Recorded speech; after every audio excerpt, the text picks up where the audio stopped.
අපි දැන් මේ රවුම මේකට අලවලා ඊට පස්සේ මේකට අපි කොළ දෙකකුත් කපා ගන්නවා.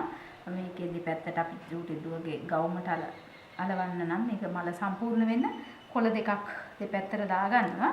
මේ කොළේ අපිට කපා ගන්න පුළුවන් මේ වෙල්ලට කැල්ල දෙකට නවලා ඔයගලන්ට ඒ කපා ගැනීමට හැකියාව නැත්නම් මොකක් හරි රූප සටහනක් කොළේක රූප සටහනක් පිටපත් කරගෙන ඒක විදිහට කපා ගන්න පුළුවන්. එහෙම නැත්නම් කොළේක හැඩයට අපිට පුළුවන් මේක කපා ගන්න.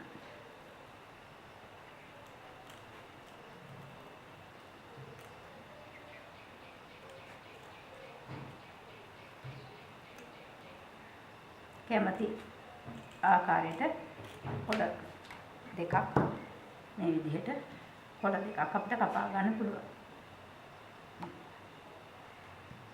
වෙල්ලට් එක නම් වඩාත් හොඳයි. ලස්සනට කොළේ හිටින හින්දා මේක මේ වෙල්ලට් එකකින් අරන් තින්නේ. මලට අපිට සැටින් දෙද්ද හරි පොප්ලින් දෙද්ද හරි කැමති රෙදි වර්ගයක් පාවිච්චි කරන්න පුළුවන්. දැන් අපි මේකේ මේ පැත්තට මේ රවුම අලව ගන්නවා.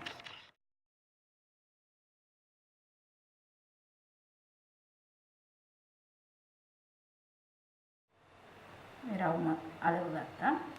ඊට පස්සේ අපි කරන්නේ මේකේ මැද්දට අපිට පුළුවන් කැමති දැන් මේක ටිකක් ලොකුවට රවුම තියෙන නිසා අපි මේ ලොකු ස්ටෝන් එක අලව ගන්නවා. මේ වෙළඳ පොලේ ගන්න තියෙනවා. මේ ලොකු ස්ටෝන් එක අපිට මැද්දට දාගන්න පුළුවන්. ඊට ඉස්සෙල්ලා අපිට පුළුවන් තවත් මේක ලස්සන කරගන්න මේ පෝට් කෑලි මේක මෙහෙම නවලා අපිට තව පෙති ටිකක් වගේ හිටින්න ලස්සනට මැද්දට තැනින් තැනට මේක දාගන්න පුළුවන්.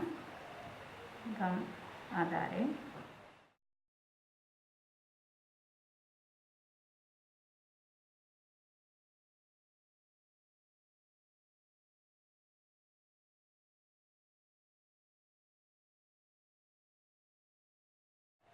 කැමති නම් අපිට මඩ මේ ආකාර විතරක් පාවිච්චි කරන්නත් පුළුවන්.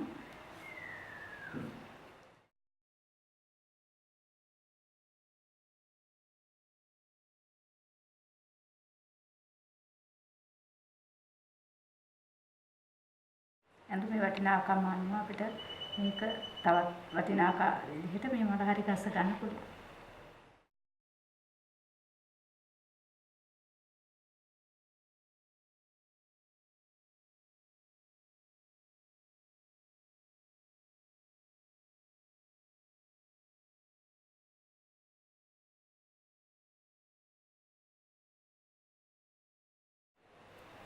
ඊට පස්සේ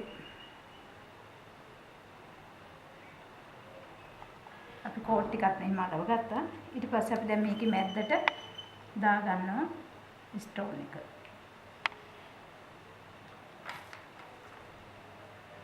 ලොකු ස්ටෝන් එකක් දා ගන්නවා මේක.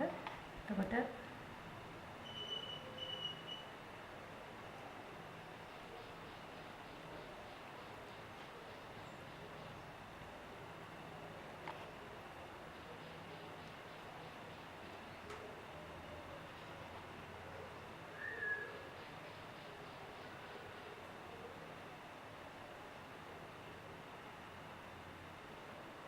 මේ විදිහට මල හරි ගස්සගෙන ඊට පස්සේ දැන් අපි මේකේ කොළ දෙක දෙපැත්තට කොළ දෙක දාගන්නවා.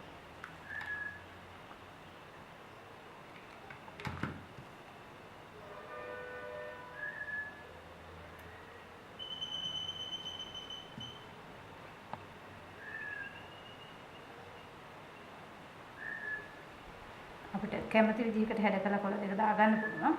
ඔයගොල්ලෝ කැමති විදිහට කොළ දෙක හැඩ කරලා දාගන්න.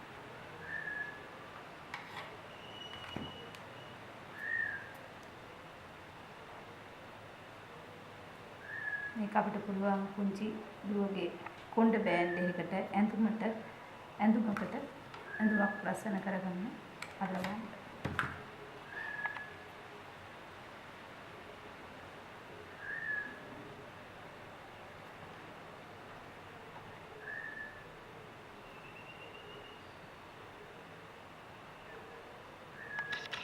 මේ තියෙන්නේ අපි හරි ගස්සගත්ත මඩ.